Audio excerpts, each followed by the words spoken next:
قد أوحي إلينا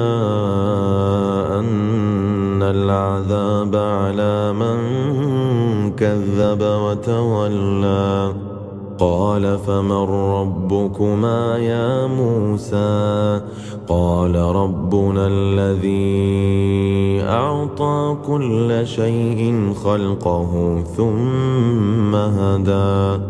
قال فما بال القرون الأولى قال علمها عند ربي في كتاب لا يضل ربي ولا ينسى